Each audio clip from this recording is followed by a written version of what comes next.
আপনারা সকলেই জানেন আজকে বাংলাদেশ অনেক শোকাহত। বাংলাদেশের মানুষ আজকে অনেক লজ্জিত। মাগুরাতে 8 বছর 6 বছরের একটা শিশু নিজের তালয়ের কাছে ধর্ষণের শিকার হয়ে 1 সপ্তাহ চিকিৎসাধীন থেকে তারপরে মারা গেছে। এরকম ঘটনা শুধু মাগুরাতে না, বরং বাংলাদেশে প্রায় হয়, হচ্ছে, ভবিষ্যতেও হবে। এটা 1400 বছর আগে নবীজি সাল্লাল্লাহু আলাইহি ওয়াসাল্লাম এবং আল্লাহ রাব্বুল আলামিনের প্রেসক্রিপশন বলে দিয়েছে। প্রেসক্রিপশন মতো না চললে এমনটা হবে।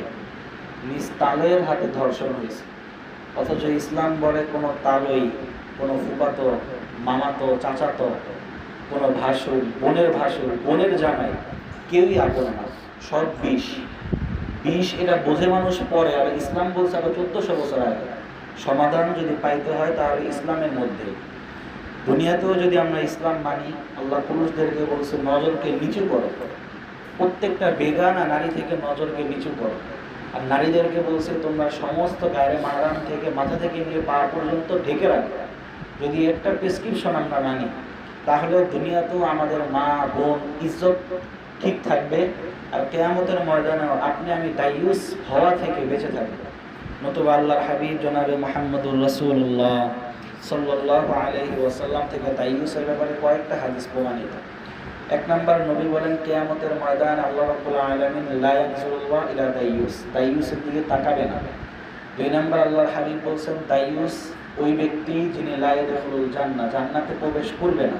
এখন দায়ুসকে যার মা, যার বোন, যার স্ত্রী, অর্থাৎ যার আন্ডারে যে আছে, যদি বাবা বেঁচে থাকে তাহলে মা আমার দায়িত্বে নাই, যদি বোনের জামাই থাকে তাহলে বোন আমার দায়িত্বে নাই, কিন্তু আমার স্ত্রী সবসময় আমার দায়িত্ব।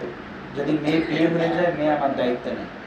অর্থাৎ যেই নারী আমার দায়িত্বে আছে, এই নারী যদি বেপরদায় চলে তাহলে আমি দায়ুস। কিয়ামতের দিন আল্লাহ রাব্বুল আলামিনের সামনে দাঁড়িয়ে দাঁড়িয়ে আমার হিসাব দেওয়া লাগবে।